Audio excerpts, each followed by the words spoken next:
Welcome back to the Group Practice Accelerator podcast, brought to you by Polaris Healthcare Partners, where we leverage decades of healthcare and business experience to drive growth in successful group practices just like yours. If you're a healthcare entrepreneur and you're interested in building, scaling, or exiting your group practice, you found not only the industry's leading resource for business education, but a team of trusted advisors dedicated to helping you achieve and exceed your goals. In short, the team at Polaris creates clarity, confidence, and results. I'm your host, Jamie Falash, and the Group Practice Accelerator podcast is on the air. Wow, thanks so much for joining me for the kickoff episode of 2025. Well, somehow another year has flown right past us. And if you're anything like me, you're excited for the opportunities the new year holds. And just like you, I'm ready to do just about whatever it takes to make it a great year, because that's a choice and a mindset in my book. I've decided, and I know you've decided, so let's get to it. And to kick off our first episode of 2025, I'm going to come right at you and dangle a carrot on a stick because we have a huge announcement coming on January 16th. Let me say that again. Big news is coming January 16th. What is it, you ask? Well, of course, I can't tell you just yet. And no hints. I'm keeping this one all to myself, but I promise not for long. You don't want to miss our big news, so be sure you tune in on January 16th to find out what's up our sleeve. You'll be so glad you did because it'll certainly contribute to making your year an outstanding one. Well, the holidays were a great time to hopefully recharge for everybody, but it's time to get after it and hit the ground running. No easing into it. And with that in mind, I've got a treat for our listeners today. Are you ready for it? Okay, I have to be honest here. I'm going to embarrass my colleague a little, but today we have a celebrity in the house. Yep, you guessed it. It's Mark Flock. After a ridiculous number of rave reviews and calls and emails from his podcast with our good friend Perrin back in November, Mark is back with us today at your request. You asked, we answered, and as I'm sure you recall, Mark gave us a bird's eye view of the pros and cons of buy-in versus earn-in equity models. It's a hot topic for a long list of reasons that we could spend hours covering. It includes everything from, figuring out the right type of situation for your life plan. Is it growth? Is it exit? What about voting rights? What about tax implications? Not to mention retaining great associates and even executives. But I'm going to leave all that guidance to Mark, who lives and breathes equity solutions in our Partnership Pathways program. So without further ado, please welcome back to the mic, Mark Flock, my teammate and very in-demand executive and partnership consultant. Mark, welcome to the podcast. Thank you for having me, Jamie. I don't know about celebrity, but we'll see what I can do here. No pressure, Mark. Yeah. Famous for the time being, yes. Absolutely. Well, thank you. I know that everyone enjoyed that November 14th episode and a couple of others that you did with Perrin. And there was a huge response to it. Healthcare owners are coming out of the woodwork on it, and they tell us they're ready to offer partnership and equity solutions early on this year with our support. So I know you've been super busy. Can you tell us a little bit about some of those conversations you had? Names confidential, of course. But what types of initial questions did you get in response to those podcasts with Perrin? I know I have a list of follow-up questions that I'm going to ask you here as we go along, but there wasn't time for all of that in that first discussion. But my guess is that our questions are going to match up a little bit here.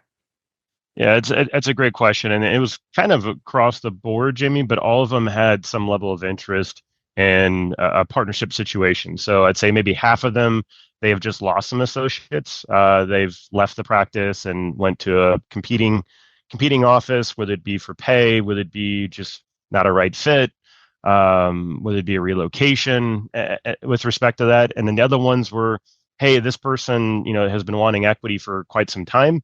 I just never really got to it. And I lost that individual because I didn't get to it fast enough, or I assumed they didn't want. Yeah, I assumed they didn't want partnership, but the problem is they never asked.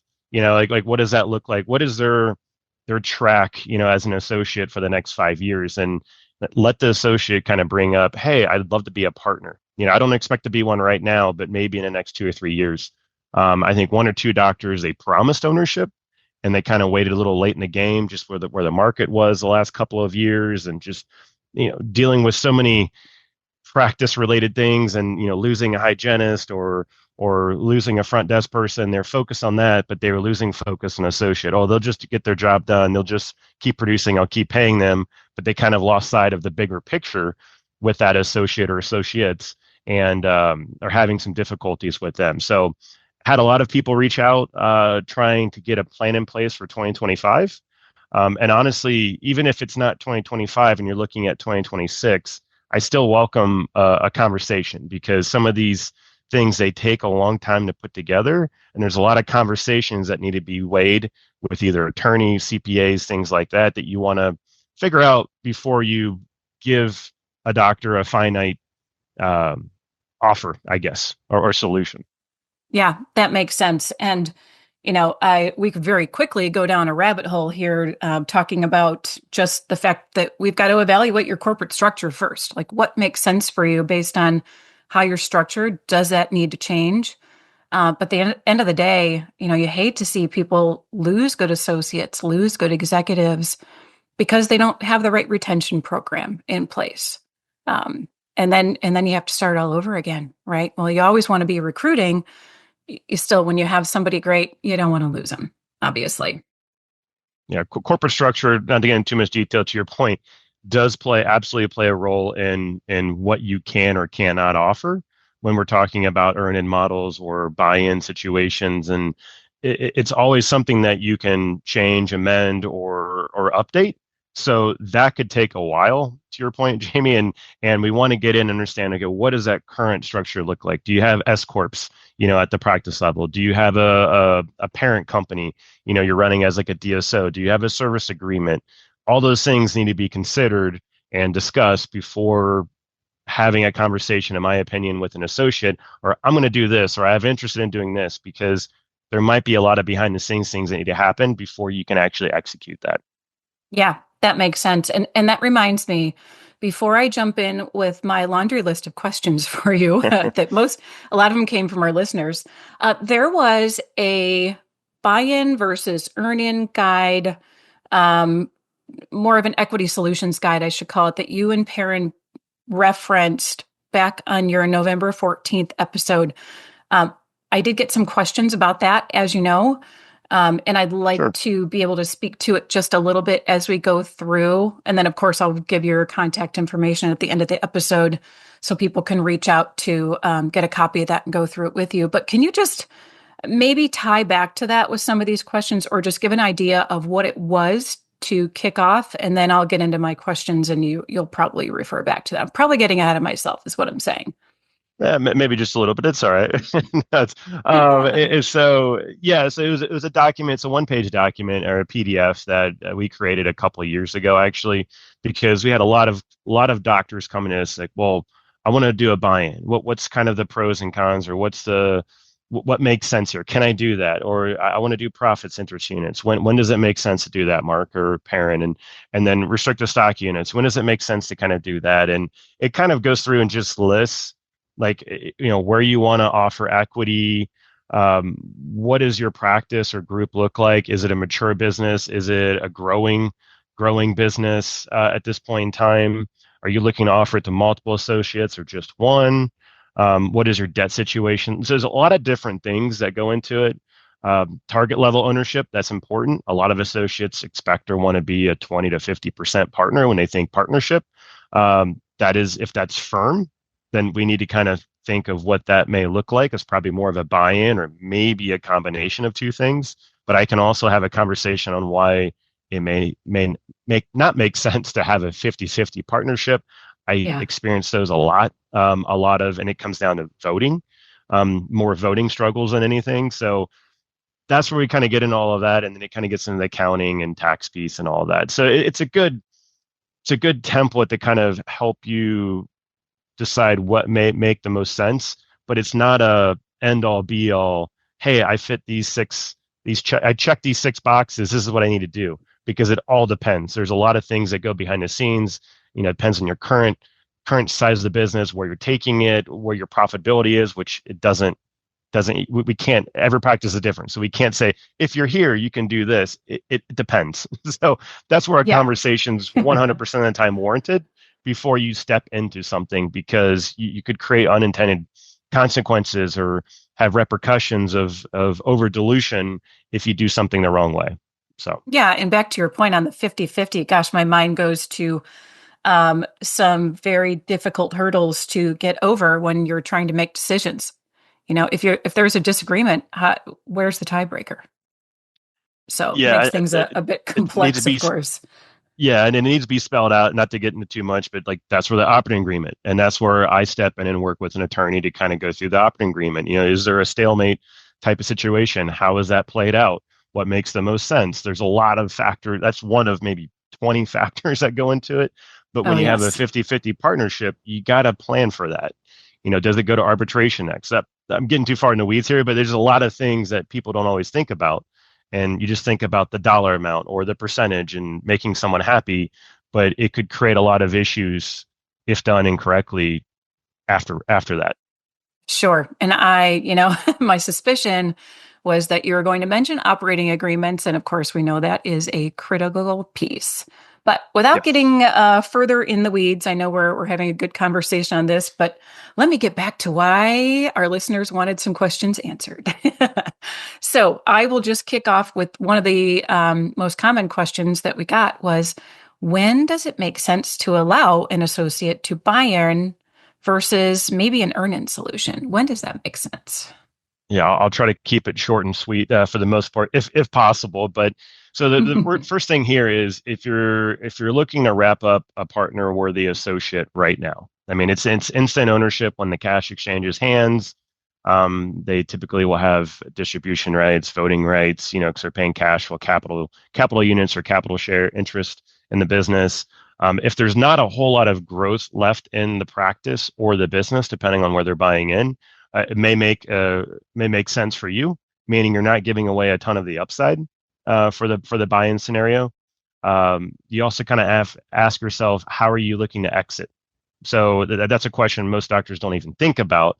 Is, hey, if I'm some clients I speak with say, I will never work with a DSO or private equity firm, and I hear that, I'd say often, maybe a third of the time. And And if that's the then, Yeah, yeah, and sometimes that changes after a couple of years. You'd Mhm. be surprised. But if you're looking to exit with like an internal doctor to doctor sale, then that might be a good transition. Having someone buy in for a decent amount, you kind of have a trial period, and eventually, if that person's interested in buying you out, or you might have multiple associates, that could be a slow or easy transition for exit. Whereas you're not waiting 10 years from now to then have everyone, pony up with cash, and it's like they can't get financing. But if you have partners that are already maybe 20 to 40% ownership, it's easier for a bank to lend to someone who's already in the business, knows the business, already a partner in the business. And oh, by the way, it's maybe about 60% of what you'd have to pay and take a loan out, compared to 100% if you've transitioned throughout that process. So a lot of things there to kind of think about the long-term plan. Um, and I'm just trying to think if there's anything else just at a high level. Uh, and you have to consider too, with if you're looking at a buy-in, is, can these doctors pay for it personally or take out a personal loan? So Oh, yeah. traditionally, people go to the bank, take out a business loan to buy in. If it's a high percentage, probably going to have to be the case. But that bank is going to want a corporate guarantee and a lien on the business. So indirectly, the business is signing on their loan. Yes, it's made out to them or their business, meaning the associate, but there's a lien on the practice. There's a corporate guarantee of the business entity that you're a part of. So it kind of ties you up as an owner if you're allowing for that. So things to consider: are you okay with it? If so, then buy-in is okay. If not, then maybe we need to think about a smaller amount that the associate can afford with cash or a personal loan that's only a personal guarantee and not a business loan with a business guarantee and a lien. So a lot of different things there, and things to think about. But those are kind of some of the high level ones that come first to mind, Jamie. Well, and to your point on earn-in and talking about debt, I know these docs coming out of school, $300,000 plus in student debt. Maybe they've got a car loan. Maybe they've got credit card loans, and maybe buy-in just isn't an option. So it's great to hear that there are multiple solutions for earn-in, and that ownership can still be a possibility, even in an overtime type of situation. So the Absolutely. next question, it sounds similar, but I know that it's not based on the fact that we're talking about the business itself, and it's more along the lines of when does it make sense to consider an earn-in solution and why? Yeah, so earn-ins work really well with growing group practices, or if you have a large solo practice that still has a lot of growth yet to be achieved. And when I say that is, it could be an example. You might have 6 million or $14 million in revenue, but you plan to double in size maybe over the next 5 to 8 years with respect to either adding locations, doing de novos, or just expansion with what you have currently. So it works really well if you're growing for a growing group practice. Also, if you have multiple associates that you want to incentivize with equity, it makes it easier for you to do so. Then just going back to that buy-in example, you have 5 doctors that want to be partner, and they all want 10 to 20%. Well, that's 50 to 100%. You're kind of Yeah. stuck there at that What's example. left? So, and you don't want to give all that up, right away on the front end if you're growing, because you're giving up that upside for the next 5 to 10 years. The other thing too with the earn-in models is like, so you can have multiple associates. So you just need to understand, like, this is where we kind of look at the difference between the two, and we can maybe go into that, Jamie, if you want. But it's Okay. it's like where you have restricted stock units and profits interest units. It's really on their individual production or collections, or on their performance at a particular location. The main reason why these work really, really well is that you can have multiple people. They must earn it.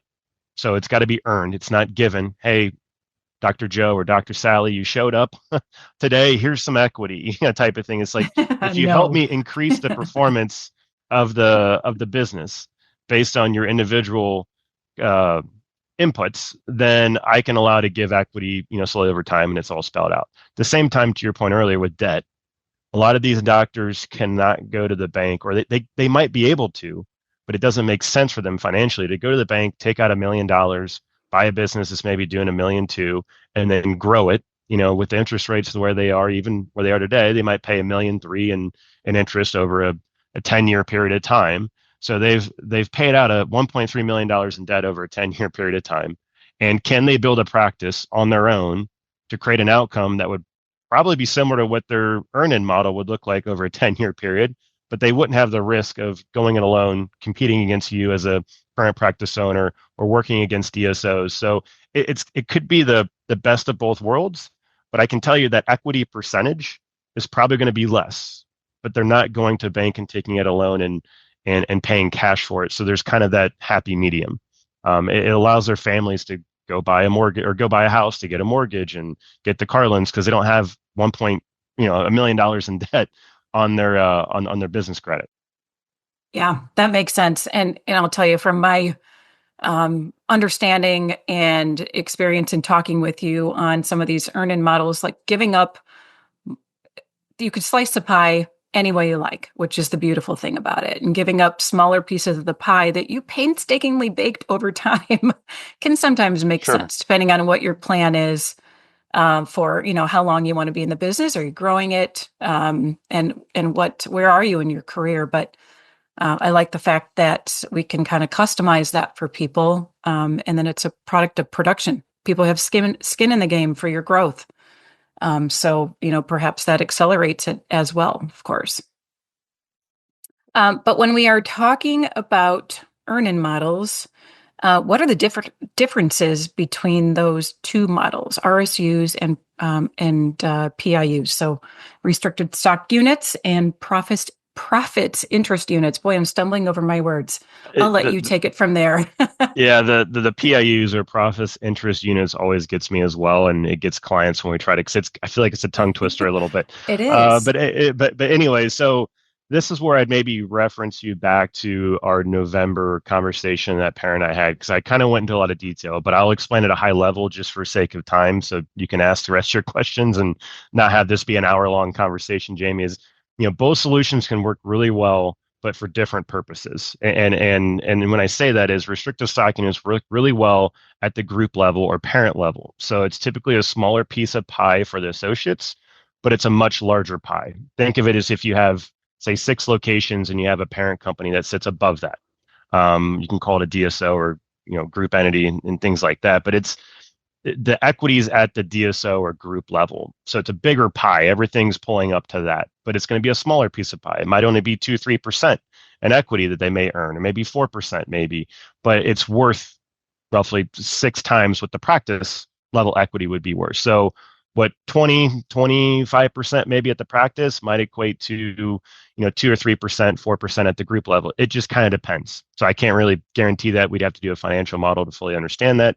But RSUs work really well for individual production. So it's based on their own individual collections. They can bounce around between different locations. You can have multiple associates in the program working at the same location. So it's very I'd say customizable for that reason. You can have different thresholds or goals if you have multiple specialists. So if you have different specialties within there, you can have an endo goal versus an oral surgery goal versus a general dentist goal based on historical performance, and you can kind of get creative. The only thing there is that once again, back to legal entity, not get too complex for both restricted stock units and profit centers units. You just cannot have an S corp as that entity because there's only a single class of shares that can be issued, and you can't carve out a different class of shares for restricted stock units or profit centers units. Got it. So yeah, so quickly so that's where we can always work around it or through it. It's just a matter of what that solution looks like and the time that's needed to do that with an attorney or CPA. But yeah, we can always figure it out. And half the time I'm dealing with S corps and we find a solution. So don't be worried if you have an S corp. I can't do it. We can. We just got to find a solution, and we'll work through it. And the second part with profit centers units works really well at a practice level.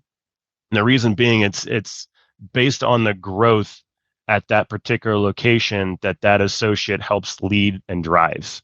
So not to get into too much detail, it's practice level equity. So once again, they might be a 20 or 25% partner over time, but it's just equity at that practice level based on growing the value of the business or that location at that practice level. Don't want to get too far in the weeds, but once again, it depends on your model and how you plan on growing. If you plan on adding a bunch of de novos and throwing in an anchor doctor, profit centers units can work really, really, really well because it's driving the growth at each of those locations, and you can hop to the second, the third, the fourth, the fifth, and so forth. If you're creating a group and people are kind of shifting between locations, you have multiple associates all under one roof, restrictive stock units at the group level works really, really well. So not to say we can't carve out different nuances for each, we can, but that's kind of how it works. And then executive level equity is a little bit different. I don't want to get down that conversation just yet because that's a whole another 30 minutes. So anyways, yeah, I'll let you ask the next question for the listeners. Yeah. Yeah. And that it's similar. And you kind of answered it to a certain degree, but maybe if there's more you can elaborate on with, again, without going down a whole other episode or rabbit hole, like what makes the most sense between the two earn-in models? Yeah, so that's where it's having a conversation with each of you, depending on where your current business sits today, where you plan on taking the business maybe over the next 5 to 10 years.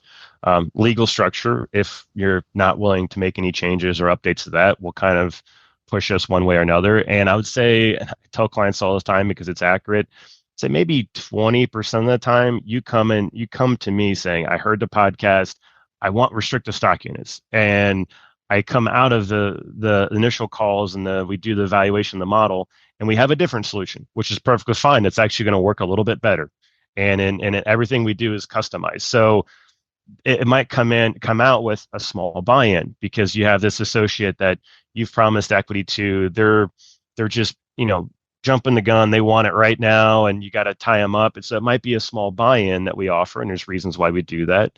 And then offer restricted stock units or some other type of solution. So really, it's just like I said, it makes sense based on you and what you're planning on building. So I can't say to say what that really looks like. Yeah. And that's where we have the conversation and spend an hour together talking and kind of, and I'll know 90% of the time what's coming out once I have that Okay. conversation. Yeah. Yeah, that makes sense. It's again, not one size fits all, of course. Nothing is. Correct. 100%. All right, so I'm gonna play devil's advocate a minute and look at this from a different angle because this was, part of the questions that we got would like why not a bonus plan? Wouldn't that work better than an earn-in model?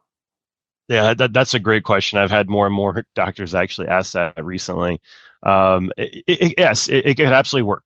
I'm not saying it's a good or bad reason, but I'll kind of share maybe some of the negatives around a bonus plan. And it's not to push an equity plan because I've actually set up bonus structures for consulting clients for people at their practice. It just depends on what you're looking to achieve. But so take a look at this, like I guess listen to this maybe from a mindset, a big picture mindset. So if you're looking to offer a bonus, they can wait to get their bonus based on their performance. They can leave the day after. You've paid it out. There's no pullback. There's no I got you type of moments. There's not a vesting schedule like you would have with an earn-in model where there's that big carrot that was received, but you're leaving early, so it's not fully paid out. So it's protecting you, but it's also protecting the business first and foremost. Like I said, that vesting schedule is key. You don't have that when you pay cash or pay a bonus out. They're Right. also not a partner. If they just have a bonus structure with you instead of like an equity solution, they're not a partner in the business. So they're not bound by the partnership covenants and restrictions like they are in an operating agreement, which can also protect the business. Could potentially protect the partner a little bit to, or the doctor getting the bonus as well, depending on the situation. They might get more, from an equity payout. So also if you're looking to pay out a bonus and you're also looking to sell maybe in the near future, what you probably an unintended consequence that you may not think about is you're actually lowering your EBITDA, which could potentially Oh, lower your payout for selling externally since your expenses are higher, just kind of bringing down profitability a little bit. If you're paying out, say, $40,000 a year to 6 associates and a bonus, well, that's $240,000. You've dropped your EBITDA because your payroll is higher, your expenses are higher, your thing. So your actual EBITDA on the bottom line is going to be lower. And if you're getting a multiple of EBITDA based on offers from these third parties, you're actually lowering that. I mean, $240,000, let's just say at 5x, it's over $1 million that you lose on a payout. Whereas you could have paid out wow. equity and you're not actually lowering the expenses in the business. You just got to understand what that looks like. So it just depends on how you want to incentivize them, but there's a lot more to that. It's you got to look at a big picture, what that could create, unintendedly if you pay out bonuses. And then certain employees makes complete sense. Associates and maybe executives, in my opinion, maybe a combination of the two, but I think equity is a better fit long term. That's the wealth creation versus an income play. But as you know, a lot of doctors like their income and they like it up front. So Don't we that's where all? it's having it. Yeah, I get it. I get it. So that's where it's kind of like marrying both sides together a little bit. And that's where, like I said, having a conversation to talk to things is extremely important with a third party and not just thinking for the quick answer. When you make a quick decision, that's when it's probably going to snowball on you. Yeah, I can see that, and just a million ways to plan this out based on your end game. Um, all right, so one more question for you. That actually, it's a couple rolled into one, and I'm jumping back to all the various situations that could come around. So I know this could go long. So without going down another rabbit hole, what about taxes for both situations? Like who pays what and when? Yeah, it's a great question. So I want to say it depends, but in situations I could say it depends. So usually with restrictive stock units, so there's an award that's being issued, then there's a vesting schedule. So with the vesting schedule, as shares or units, depending on the business entity type, as they vest, the associate or the minority partner that you're giving those awards to would pay as if they received ordinary income for that vested portion only. So that's something that's, like they're getting equity at no cost. to them. So there's a cost basis there that they have to pay taxes on. It's usually ordinary income. There's ways, a couple other ways of doing that, not to get too far down a rabbit hole. The company could actually cover the taxes, but they would take money. I mean, they would dilute the shares. So a good example is if it tax bracket's 30%, they're vesting 10 shares, they hold back 3, cover taxes, associate only gets 7 in that case. So you're actually diluting their equity a little bit, but they're not having to pay for the taxes aspect. The business is kind of encumbered by that. I have a couple clients have done that. They just want it to be just an upfront award to them. There's pros and cons, so it's worth always talking about. Whereas profits interest units, there's also the vesting schedule. There's like I said, issuance of shares up front. It's usually when the equity is taken out or redeemed at the end, whether it's on their side or if there's a sale event like to a third party and they're like I say, redeeming or getting cash for those. And they would typically pay long-term capital gains.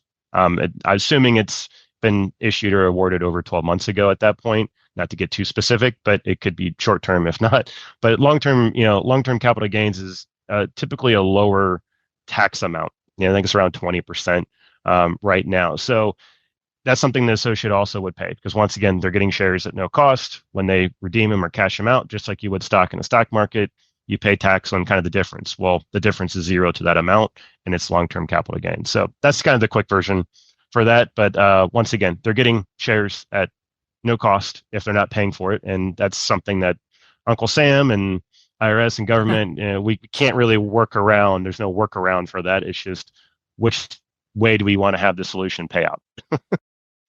Yeah, that makes sense. And again, so many elements to consider there. It's worth a conversation, that's for sure. But Absolutely.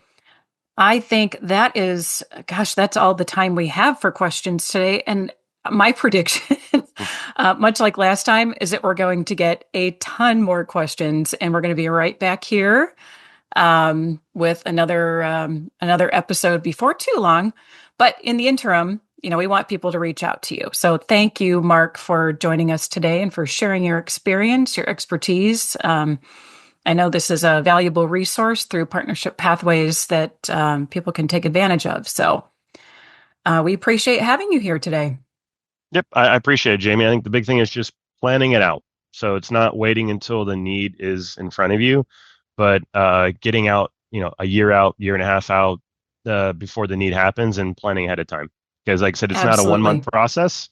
So yeah, feel free to reach out to me. I got overloaded towards the end of November with everything, asking for that document, that kind of template we have. Feel free to reach out to me and request that. I can send them to you individually if you have interest. And my email address is just Mark, M-A-R-K, at PolarisHealthcarePartners.com.